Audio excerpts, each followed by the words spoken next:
Pembacaan Alkitab hari ke-88 terambil dari Amsal pasal 8 ayat 12 sampai dengan 21, Lukas pasal 7 ayat 36 sampai dengan 50, Bilangan pasal 26 ayat 12 sampai dengan 65, dan Bilangan pasal 27 ayat 1 sampai dengan 11.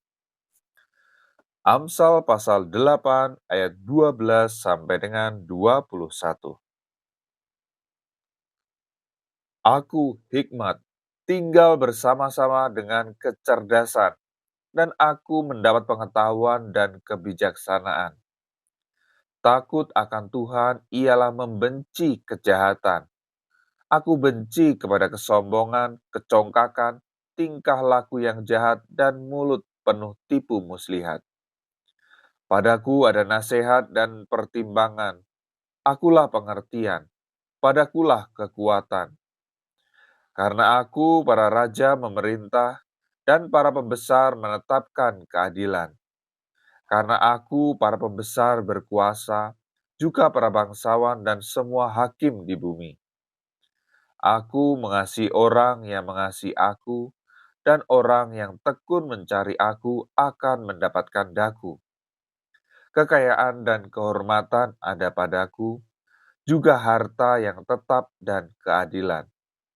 Buahku lebih berharga daripada emas, bahkan daripada emas tua. Hasilku lebih daripada perak pilihan. Aku berjalan pada jalan kebenaran, di tengah-tengah jalan keadilan, supaya kuwariskan harta kepada yang mengasihi aku, dan kuisi penuh perbendaharaan mereka.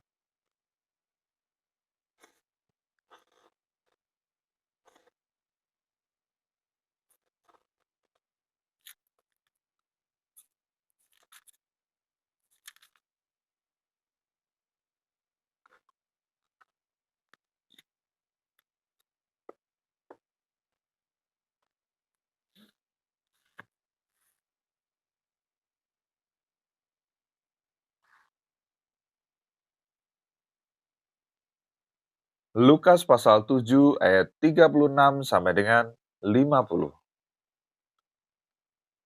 Seorang Farisi mengundang Yesus untuk datang makan di rumahnya. Yesus datang ke rumah orang Farisi itu lalu duduk makan. Di kota itu ada seorang perempuan yang terkenal sebagai seorang berdosa. Ketika perempuan itu mendengar bahwa Yesus datang makan di rumah orang Farisi itu, datanglah ia membawa sebuah buli-buli pualam berisi minyak wangi. Sambil menangis, ia pergi berdiri di belakang Yesus dekat kakinya, lalu membasahi kakinya itu dengan air matanya dan menyekanya dengan rambutnya. Kemudian ia mencium kakinya dan meminyakinya dengan minyak wangi itu. Ketika orang Farisi yang mengundang Yesus melihat hal itu, ia berkata dalam hatinya, "Jika ia ini nabi, tentu ia tahu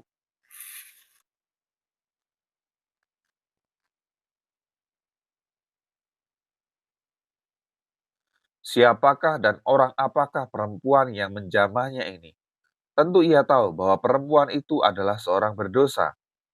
Lalu Yesus berkata kepadanya, "Simon, ada yang hendak kukatakan kepadamu." Saud Simon, "Katakanlah guru." Ada dua orang yang berhutang kepada seorang pelepas uang. Yang seorang berhutang 500 dinar, yang lain 50. Karena mereka tidak sanggup membayar, maka ia menghapuskan hutang kedua orang itu. Siapakah di antara mereka yang akan terlebih mengasihi dia? Jawab Simon, "Aku kira dia yang paling banyak dihapuskan hutangnya." Kata Yesus kepadanya, "Betul pendapatmu itu." Dan sambil berpaling kepada perempuan itu, ia berkata kepada Simon, "Engkau lihat perempuan ini. Aku masuk ke rumahmu, namun engkau tidak memberikan aku air untuk membasuh kakiku. Tetapi dia membasuh kakiku dengan air mata dan menyekanya dengan rambutnya. Engkau tidak mencium aku, tetapi sejak aku masuk ia tiada henti-hentinya mencium kakiku. Engkau tidak meminyaki kepalaku dengan minyak, tapi dia meminyaki kakiku dengan minyak wangi. Sebab itu aku berkata kepadamu, dosanya yang banyak itu telah diampuni, sebab ia telah banyak berbuat kasih. Tetapi orang yang sedikit diampuni, sedikit juga ia berbuat kasih. Lalu ia berkata kepada perempuan itu, "Dosamu telah diampuni." Dan mereka yang duduk makan bersama dia berpikir dalam hati mereka, "Siapakah ia ini, sehingga ia dapat mengampuni dosa?" Tetapi Yesus berkata kepada perempuan itu, "Imanmu telah menyelamatkan engkau. Pergilah dengan selamat."